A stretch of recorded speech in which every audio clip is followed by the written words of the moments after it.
Hello friends, welcome to C S center daily. हम discuss करने जा रहे हैं जो करंट अफेयर में स्टैटिक्स पार्ट रहा है, इसको हम कवर करेंगे। ये हमारा सेकेंड लेक्चर होगा। जनरल इलेक्शन 2024 का जो रिजल्ट आउटकम आया है, हमने उसमें बात किया था कुछ बेसिक रिक्वायरमेंट, बेसिक स्ट्रक्चर के बारे में, कैसे क्या सिस्टम होता है, कितनी पार्टी होती हैं, कितनी सीट चाहिए गवर्नमेंट के बनने के लिए। आज जो हम सेकेंड लेक्चर में बात करेंगे कि जो मिनिस्टर होते हैं वो कैसे बनते हैं। कोई लोग जैसे ये जो 18th लोकसभा है, जहाँ तक मैं समझता हूँ, जो ये जनरल इलेक्शन हुआ है लोकसभा का, 18वीं लोकसभा ये होगी।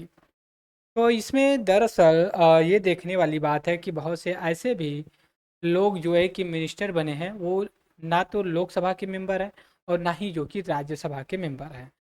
दूसरी चीज़, कुछ लोग ऐसे भी हैं जो राज्यसभा के मेंबर हैं और लोकसभा के नहीं, फिर भी मेंबर जो कि मिनिस्टर बने हैं। ये सब सिनेरियो को देखते हुए मेरे दिमाग में आया कि ये बड़ा ही कंसेप्चुअल चीज़ होता है, टेक्निकल पॉइंट होता है। टेक्निकल पॉइंट को लेकर के हम डिस्कस करने वाले हैं। हालांकि पॉलिटी का मेरा सब्जेक्ट तो नहीं है, रेंज नहीं है, बट मेरा मानना है कि जो मैं समझता हूँ कि वहाँ से क्वेश्चंस यूपीएससी घुमा करके पूछती है, और वहाँ पे जो स्टूडेंट्स होते हैं, मेरे मित्र होते हैं, वो थोड़ा सा डाउटफुल हो जाते हैं। जैसे मैं अगर बात करूँ 2019 या 20 का क्वेश्चन था, उसमें ये पूछा हुआ था कि जो सेंट्रल लॉ होता है, केंद्र सरकार का बनाया गया लॉ, कानून, क्या उसको हाई कोर्ट कोर्ट भी जो है कि उसको अनवैलिड या इनवैलिड या अनकॉन्स्टिट्यूशनल डिक्लेयर कर सकती है। बड़ा टेक्निकल सब्जेक्ट है, क्योंकि सेंटर का बना हुआ है, राज्य में हाई कोर्ट है, कैसे कर सकती है नहीं कर सकती, बस सोचने वाली बात है। क्योंकि इंडिया का जो जुडिशरी हो, integrated judiciary, that's why high court of the states can be declare अनवाइड कि ये अनकॉन्स्टिट्यूशनल है। तो ऐसे जो सवाल पूछते हैं होते हैं, वो बड़े अनप्रिडिक्टेबल होते हैं, कहीं पे आपको सोल्यूशन नहीं मिलेगा। जैसे मैं जो आज बात कर रहा हूँ आपसे, मैं ऐसा यूपीएससी से एक्सपेक्ट करता हूँ कि वो सवाल करे। उसमें यूपीएससी की कोई गुनाह नहीं है, गुनाह उस स्टूडेंट्स का भी नहीं, गुनाह है उस टीचर का जिसने स्टूडेंट्स को पढ़ाया और उसने अपने आप को अपडेट नहीं किया यूपीएससी के डिमांड के अनुसार। जैसे अगर मैं बात करूं कि सपोज करिए स्मृति ईरानी, शायद अमेठी से इलेक्शन हार गई वो, पता नहीं मिनिस्टर बनी कि नहीं बनी, मुझे नहीं पता, मैं उसमें नहीं पढ़ने वाला, एग्जाम्पल मैं ले रहा हूँ आपसे। वो इलेक्शन लड़ी अमेठी से और इलेक्शन हार जाती हैं। इस केस में उनको गवर्नमेंट में मिनिस्टर के रूप में उनको अपॉइंट कर दिया जाता है। क्या ये पॉसिबल है या नहीं है, इस बात को हम समझेंगे, और समझेंगे इस आधार पे आर्गुमेंट दे करके। सोशल साइंस, ये अलग बात है कि हम ऐसा कुछ कहें कि नहीं, कोई लोकसभा का इलेक्शन नहीं जीता तो उसको जो है कि मिनिस्टर नहीं बनना चाहिए, क्योंकि वो जब इलेक्शन नहीं जीत पाया तो वो क्या पॉलिसी बनाएगा, क्या इम्प्लीमेंट करेगा। लेकिन दूसरी तरफ ये भी कहते हैं कि इलेक्शन जीतना ये एक पैरामीटर नहीं होता है कि आप इंटेलेक्चुअल हो, आपके अंदर बुद्धिमत्ता है, आप सिस्टम में आइए और अपने दिमाग का उपयोग करिए। जैसे कहते हैं ना कि समाज चलाने के लिए कोई ज़रूरी नहीं आपके पास डिग्रियां होनी चाहिए, दैट्स ऑल। क्योंकि जब पहली गवर्नमेंट बनी थी एनडीए की, उसमें इनको एचआरडी मिनिस्टर शायद बनाया गया था, जबकि वे 12th फेल हैं शायद, जो भी है। तो उसमें बड़ा यूजीसी के जो प्रो चेयरमैन थे, उन्होंने शायद मीटिंग करने से इनको मना कर दिया था। फिर बाद में इनका डिमोशन, कपड़ा मंत्री बना दिए गए थे शायद, कपड़ा या टेक्सटाइल्स मिनिस्टर। वो अलग सिस्टम है, बट हमें वहाँ पे नहीं पढ़ना है। हमें यहाँ पे ये पढ़ना है कि जो मिनिस्टर लोग बनते हैं, मिनिस्टर, जिसको हम बोलते हैं मंत्री। सपोज करिए कि ए व्यक्ति है, मान लीजिए श्याम व्यक्ति है, और ये किसी भी हाउस का मेंबर नहीं है, नॉट अ मेंबर पर ऑफ इधर इधर हाउस। इधर हाउस में लोकसभा राज्यसभा दोनों आ रही है। इस कंडीशन में क्या श्याम को मिनिस्टर बना दिया जा सकता है या नहीं? तो सवाल है कि उसको बना दिया जा सकता है, कोई दिक्कत, राइट। उसको किसी भी हाउस का किसी भी डिपार्टमेंट का मिनिस्टर बना दिया जाना चाहिए। ऐसा संभव है, कैसे संभव अभी बताते हैं। पार्लियामेंट की हम बात करते हैं, ठीक है। पार्लियामेंट की हम बात करते हैं, जिसको संसद बोलते हैं, संसद बोलते हैं। इतनी बात तो क्लियर हो गई होगी हमें कि हम क्या कहना चाह रहे हैं को लेकर के। क्योंकि संसद में 3 लोग होते हैं जनरली, ऐसा हमने कई बार आपसे बात किया है। एक होते हैं आपके प्रेसिडेंट होते हैं, दूसरा जो होते हैं लोकसभा हाउस होती है, और तीसरा राज्यसभा होती है। और प्रेसिडेंट किसी भी हाउस का मेंबर नहीं होते हैं, बट ये इंटीग्रल इंटीग्रल पार्ट होते हैं इसका, पार्लियामेंट का। लोकसभा का इलेक्शन डायरेक्ट इलेक्शन होता है। हमने कहा इसमें मेजोरिटी के लिए 275 चाहिए आउट ऑफ 4 और 5 45 में से। राज्यसभा का भी कुछ ऐसे ही है। सपोज करिए, जो यहाँ पे मैं आपको अलग कलर से मार्क करूँगा, काउंसिल ऑफ मिनिस्ट्री होती है, एक ग्रुप ऑफ एमपी होता है। और ये जो एमपी होते हैं ये राज्यसभा से भी आते हैं, लोकसभा से भी आते हैं। और हमें पता है ये टोटल स्ट्रेंथ का 50% से ज़्यादा नहीं होना चाहिए। को 91st कॉन्स्टिट्यूशनल अमेंडमेंट एक्ट के द्वारा लाया गया। इसमें दोनों के मेंबरशिप होने चाहिए। और श्याम मान लीजिए किसी भी हाउस का मेंबर नहीं है, तब भी यह यहाँ पे यूँ कह सकते हैं कि इसमें पार्ट मेंबर बन सकता है, group of council of minister का। राइट, ये चीज़ हो जाएगी। दूसरी बात यह होती है, यहाँ पे आँख फड़क रही है मेरी, पता नहीं झगड़ा होगा कि अच्छे दिन आएंगे। ऐसा तो नहीं कि मैं पढ़ा रहा हूँ लेकर के बीजेपी वाले हमें जो है कि कमेंट बॉक्स में डाल दें कि आप क्या पढ़ा रहे हो। कोई ज़रूरी नहीं, वो अलग चीज़ है। इसका मेंबर बन सकता है बिल्कुल। लेकिन श्याम को 6 महीने के अंदर 6 महीने के अंदर इधर राज्यसभा का या लोकसभा का मेंबर बनना चाहिए। आपके दिमाग में ये आएगा लोकसभा के इलेक्शन एक बार में 5 साल में एक ही बार होता है, बिल्कुल सही होता है, लेकिन बाई इलेक्शन भी होता है। सपोज करिए लोकसभा का कोई भी बाई इलेक्शन या जनरल इलेक्शन नहीं संभव है, लेकिन राज्यसभा का संभव है, तो वो राज्यसभा का मेंबर 6 महीने के अंदर बन जाएगा और फिर वो कंटिन्यू करेगा। अगर वो नहीं बन पाएगा, 6 महीने के अंदर नहीं बन पाया, तो इसका ट्वीट करना पड़ेगा अपने पार्टी मतलब पोस्ट से। पोस्ट खाली हो जाएगी, वो मंत्री फिर कंटिन्यू नहीं रहेगा। लेकिन एक बार खाली करके फिर दोबारा उस पर ओथ लेकर के बन सकता है, विदाउट मेंबर बन सकता है। ठीक है, ये सिस्टम है। जैसे मान लीजिए कि 1 जनवरी को इसका 6 महीने होता है और ये किसी भी हाउस का मेंबर नहीं होता है, और 1 जनवरी को रेजिग्नेशन दे दे और 2 जनवरी को, ठीक है, फिर से ओथ ले ले, फिर अगले 6 महीना तक चलेगा। लेकिन जनरली लोग बन जाते हैं किसी न किसी हाउस का मेंबर। दूसरी चीज होती है, यहाँ पे 2 सिस्टम आता है। 2 सिस्टम मतलब एक प्राइम मिनिस्टर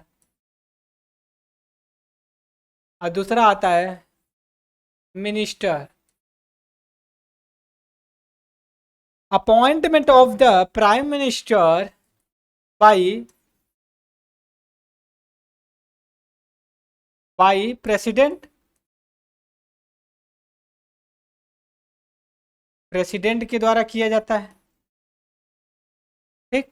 बट जो मिनिस्टर्स होते हैं इनका जब ये सजेस्ट करेगा कि फला व्यक्ति को ABC को आप मिनिस्टर बनाइए, ओथ दिलाइए, तो ये ओथ दिलाते हैं। कहने का मतलब प्राइम मिनिस्टर ऑफ इंडिया का अपॉइंटमेंट ओथ कौन दिलाता है? प्रेसिडेंट। मिनिस्टर का प्राइम मिनिस्टर के सजेशन के आधार पे मिनिस्टर का अपॉइंटमेंट करता है कौन? President of India. पहली चीज। दूसरी चीज, प्रेसिडेंट ऑफ इंडिया को अपॉइंट किया जाता है, इलेक्ट नॉमिनेट नहीं किया जाता है। इलेक्ट किया जाने का मतलब जो 275-72 होते हैं, मेजोरिटी में पार्टी होती है, वो कहती है कि इन 272-73 में जो लोग हैं, एक व्यक्ति जैसे एनडीए में सभी लोग 270-80 आए, नीतीश कुमार, चंद्रबाबू नायडू, सभी लोग कहे प्राइम मिनिस्टर मोदी जी, नरेंद्र दामोदर दास मोदी ये प्राइम मिनिस्टर बनेंगे हमारे। प्रेसिडेंट द्रौपदी मुर्मू ने कहा ठीक है भैया, इनको बना देते हैं। इनके कहने पे सबको मिनिस्टर बना दिया गया। इतनी बात क्लियर हो गई, तो फंक्शन समझ में आ गया। दूसरी चीज, जो काउंसिल ऑफ मिनिस्टर होता है, इसको हेड किसके द्वारा किया जाता है ये पता होना चाहिए। ये हेड किया जाता है आपका प्राइम मिनिस्टर ऑफ इंडिया के द्वारा, ठीक। और इनका काम क्या होता है, ये ऐड करते हैं एंड एडवाइज देते हैं। एडवाइज करते हैं किसको? प्रेसिडेंट को। और समय समय पे सभी इंफॉर्मेशन काउंसिल ऑफ मिनिस्ट्री का ट्रांसफर करते हैं इनके पास। बात समझ गए? अब आइए हम थोड़ा सा अब स्टैंडर्ड पे चलते हैं। Central council of ministry parliamentary system of government है, जैसे ब्रिटेन के पैटर्न पे इंडिया में भी किया गया है। पॉलिटिकल अथॉरिटेटिव, पेन ले लेता हूं मैं, ओके। इसके बाद प्रिंसिपल जो है आपका पार्लियामेंट्री सिस्टम का, ये आर्टिकल 74-75 में विधिवत बताया गया है। स्टेटस क्या होगा काउंसिल ऑफ मिनिस्ट्री का? 75 क्या कहता है, क्या डील करेगा? Appointment, tenure, responsibility, qualification, oath, allowance, salary. तो ये आर्टिकल आपका इससे मेल खाते हैं। इन्हीं दो आर्टिकल को हम बात करेंगे। कहते हैं कि 74 आर्टिकल क्या कहता है? कहता है there shall be a group of council of ministry होगी, और जो हेड किया जाएगा एन एडवाइज प्रेसिडेंट के लिए by president prime minister of India के द्वारा किया जाएगा। मगर president may require the council of minister reconsider such advise. President जो है advise by minister, president shall not inquiry into any court. जो मिनिस्टर के द्वारा एडवाइस जो दिया जाता है प्रेसिडेंट को, उसको किसी कोर्ट में सुनवाई या जांच नहीं की जाएगी। कोई बात नहीं, 75 पे। अब ये कहता है प्रेसिडेंट जो अपॉइंट किया जाता है, समझिएगा, नॉमिनेट या इलेक्ट नहीं किया जाता है। कौन करता है? प्रेसिडेंट। अदर जो मिनिस्टर होते हैं उसका अपॉइंटमेंट कौन करता है? प्रेसिडेंट। बट किसकी एडवाइस पे? प्रधानमंत्री के।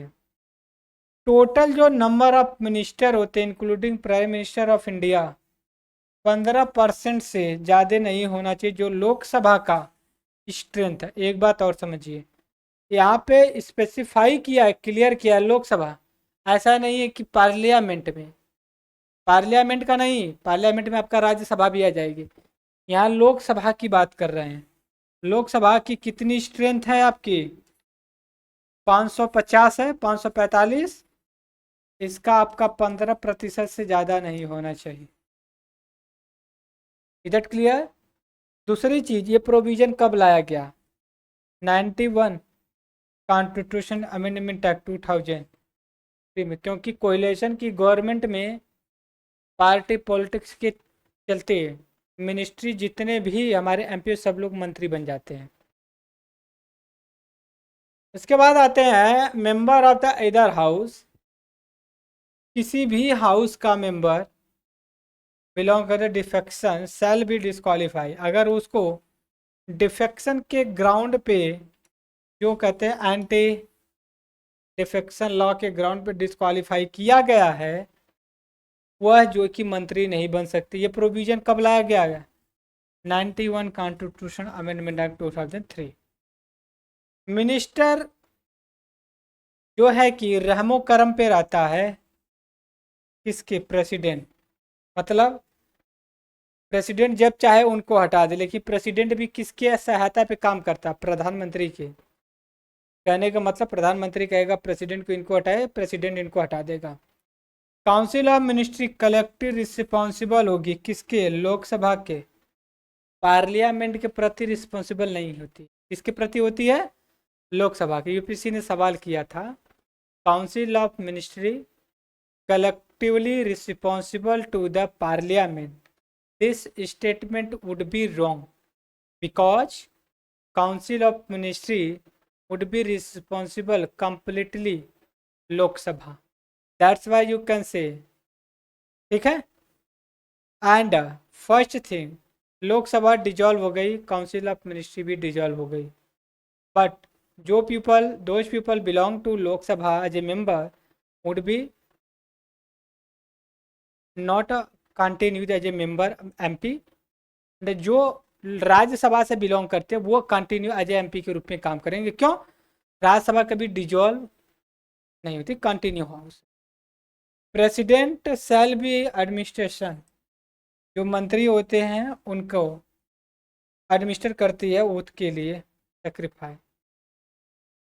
मुझे नॉट है दूसरी वही बात, कोई भी एक मिनिस्टर जो किसी भी हाउस का मेंबर नहीं है उसको 6 महीने के अंदर किसी न किसी हाउस का मेंबर बनना चाहिए, अगर नहीं बनेगा तो उसको हटा दिया जाए। सैलरी वगैरह जो डिटरमाइन किया जाता है मिनिस्टर का पार्लियामेंट के द्वारा किया जाता है।